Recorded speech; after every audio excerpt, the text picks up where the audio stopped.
60 miles north of Manila sits New Clark City. This sprawling development was designed to show that the Philippines could build its own future, free from the footprints of its colonial past. It hasn't always been under Philippine control. For decades, this land was Clark Air Base, an American installation packed with fighter jets and cargo planes. After years of negotiation to close these foreign bases, the government created the Bases Conversion and Development Authority in 1992. Their specific mandate was to turn these former American military strongholds back into sovereign Philippine territory. This push for sovereignty has defined the land for 30 years, even as the current administration under President Marcos Jr. has become the most U.S.-friendly government in Southeast Asia.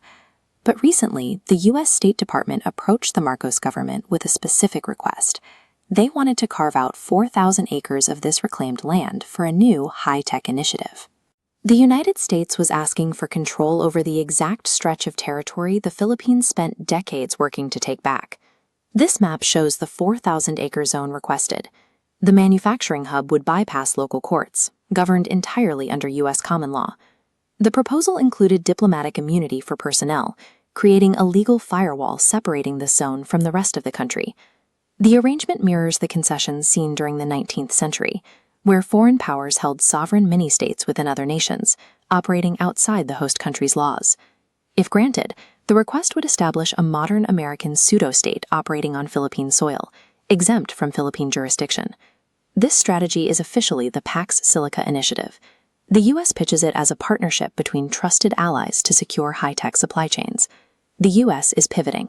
Because they cannot guarantee they will out-innovate China in the AI race, they are now seeking to secure a lead by contractually locking global supply chains into a U.S.-led ecosystem. To join Pax Silica, the Philippines aligns export controls with Washington, exclusively feeding critical minerals into U.S. pipelines. The agreement also blocks Chinese firms from investing in data centers or selling AI hardware, even if cheaper. This creates vendor lock-in on a national scale.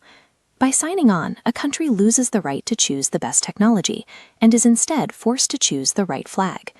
The cost of being labeled a trusted partner is the surrender of the sovereign right to trade freely with whoever offers the best deal. The deal sparked immediate backlash. The Peasant Movement of the Philippines condemned the proposal as a massive sellout of the country's land, minerals, and sovereignty. Under-Secretary of State Jacob Helberg dismissed these concerns, labeling the critics as failed commentators who felt insecure about the partnership.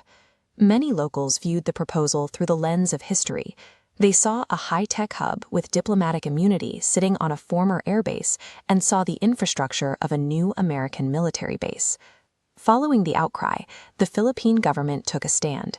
The BCDA officially rejected the U.S. proposal for special legal status and diplomatic immunity within New Clark City. The very agency created to reclaim land from American military bases had successfully blocked the attempt to put that land back under U.S. jurisdiction. While the BCDA blocked the physical jurisdiction grab, the broader initiative remains in motion. The Philippines is still a signatory to Pax Silica, and the structural core of the deal is still in place. The economy still functions on an asymmetric scale. The Philippines provides cheap labor and raw materials, while cutting itself off from Chinese innovation. In exchange, they receive the privilege of being called a trusted partner. This is digital neocolonialism. It doesn't require a physical military presence or a 4,000-acre legal carve-out to function. It only requires control over a nation's supply chains and regulations. In the 21st century, sovereignty is more than just defending the soil. It requires defending the right to build your own infrastructure and the freedom to compete on the global stage on your own terms.